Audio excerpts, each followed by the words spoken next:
Olá, amigos. Este é mais um DBO Destaca. O uso da silagem é cada vez mais comum, tanto na pecuária de corte quanto na leiteira.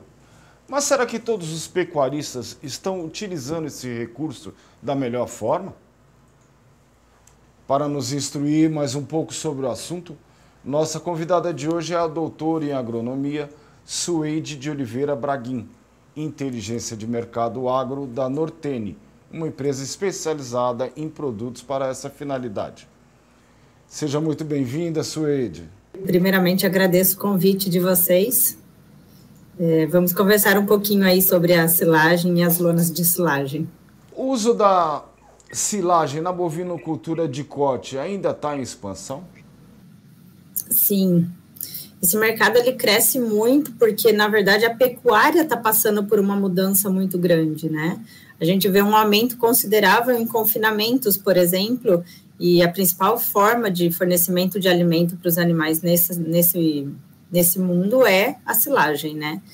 Então, uma vez que aumenta os confinamentos e aumenta a produção de leite também, aumenta a produção de silagem. E quais são os modelos assim de silos mais utilizados e por quê? Sim, no passado utilizava-se muito a silagem do tipo vertical, né? Que era uma construção mesmo, né? Algo mais oneroso. Atualmente a gente vê mais as pessoas utilizando os silos tipo trincheira e de superfície. Por quê? Porque é um sistema, vamos dizer, mais barato e mais simples de construir. Nada mais é do que colocar a silagem, né, num local, no sentido horizontal, e cobrir com a lona de silagem. Então, é um sistema bastante simples, né? Apesar da complexidade, dos cuidados que tem que se tomar na hora de fazer a silagem, é um sistema bastante simples e barato. Então, as pessoas acabaram que mudaram muito para esses dois modelos de silo. E quais são os motivos principais assim para perdas nesses dois modelos? Na verdade, o mercado de silagem, ele demanda uma série de cuidados, né? Desde o plantio do cereal, né, do milho ou do sorgo, no momento de picar, de compactar e até mesmo de cobrir, tudo isso vai influenciando na qualidade final da silagem, né? Então, é difícil a gente contabilizar aonde está as perdas exatamente do sistema, né? O produtor ele tem que ter uma exatidão bastante grande durante todo o processo para garantir que tem uma qualidade boa no final. Uma das coisas que acontecem porque a silagem ela não pode ter oxigênio, né, durante o processo ali de fermentação. Então, o produtor tem que ter bastante cuidado no momento de cobrir essa silagem, né? A lona tem que estar totalmente impermeabilizando, né, o material que está embaixo para que não tenha entrada de oxigênio. Então, o produtor tem que tomar o cuidado de fazer o isolamento, né, de enterrar nas laterais essa lona para que a silagem no final esteja totalmente fermentada e não tenha nenhum tipo de contaminação, por exemplo, por bactérias. Tá? Então, essa é uma das perdas aí relacionado também ao nosso negócio, né, que é as lonas de silagem, né? O produtor, ele costuma ter bastante cuidado nesse processo, mas acidentes acontecem, né? Então, por exemplo, às vezes um animal, por exemplo, que pode entrar ali na área, né, ou um vento, né, uma chuva muito forte, pode fazer com que essa lona levante. Então, durante todo o período ali de armazenamento, é interessante que o produtor tenha o cuidado, né, verificar com certa frequência, para ver se está tudo correndo bem ali durante o tempo de armazenamento. E como que a qualidade do plástico e até das cores mexem com essa produtividade? Esse é um detalhe bastante importante aí acerca das lonas de silagem. Uma das coisas primordiais é a questão do polímero que se fabrica essa lona de silagem. Uma lona feita com material 100% virgem, ela vai ter um arranjamento ali, né, das partículas, isso vai fazer com que, vamos dizer, você tenha menos entrada de oxigênio, tá?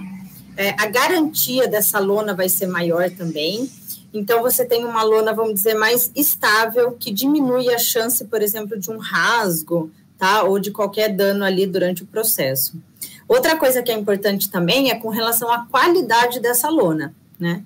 A mais utilizada no mercado é a lona branca preta, né? Ainda que existam as lonas pretas no mercado, o ideal é sempre que tenha a cor branca por cima. Por quê?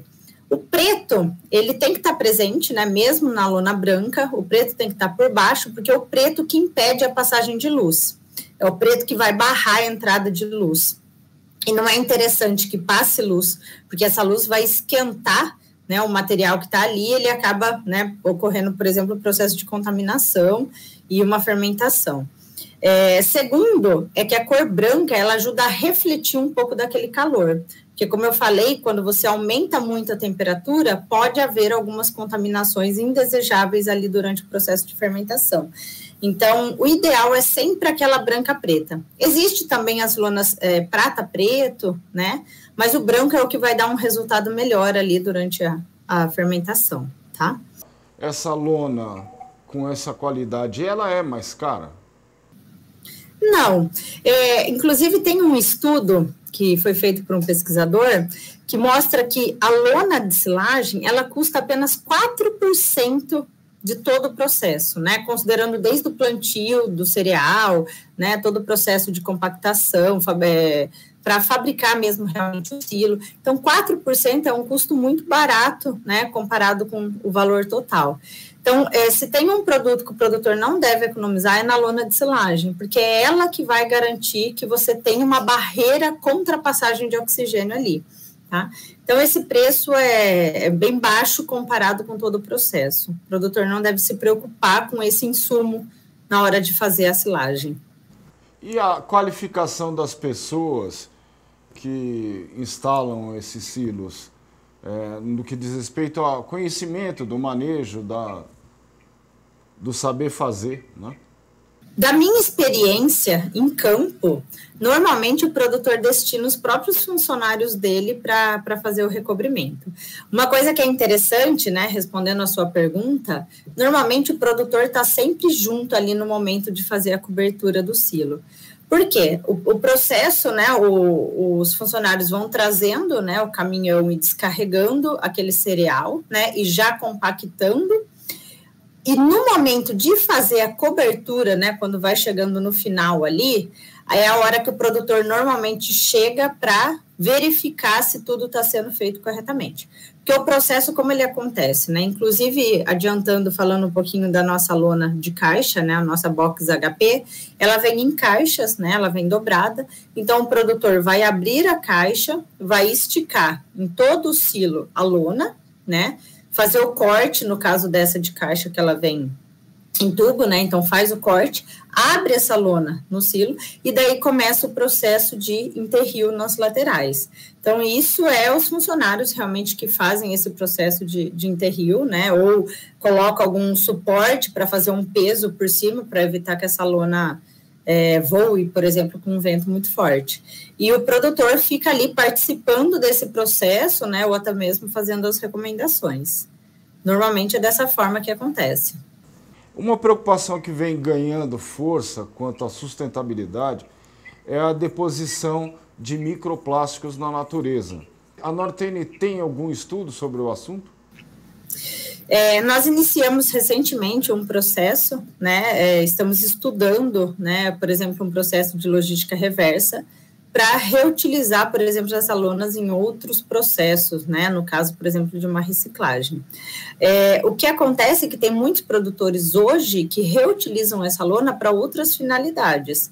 Então, ele pode, por exemplo, cobrir um adubo que esteja no campo, né, quando comprado a granel, ele pode cobrir um maquinário, né, eu sei até mesmo de propriedades que recobrem piscina, né, e também alguns produtores, eles acabam utilizando a lona mais antiga por baixo.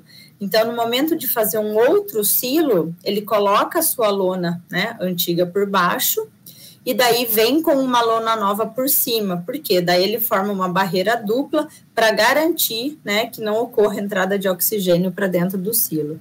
Né? Então, esse é um processo que a gente está já encaminhando, estamos estudando bastante para dar uma finalidade, né? Ou pelo menos atuar nesse processo aí de logística reversa dentro dos produtores, né? E de cooperativas.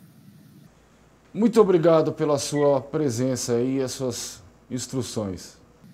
Eu que agradeço, né? Me coloco à disposição de vocês para mais perguntas. Ok, eu falei aqui com Suede de Oliveira Braguin, Inteligência de Mercado Agro da Nortene. Este foi mais um DBO Destaca.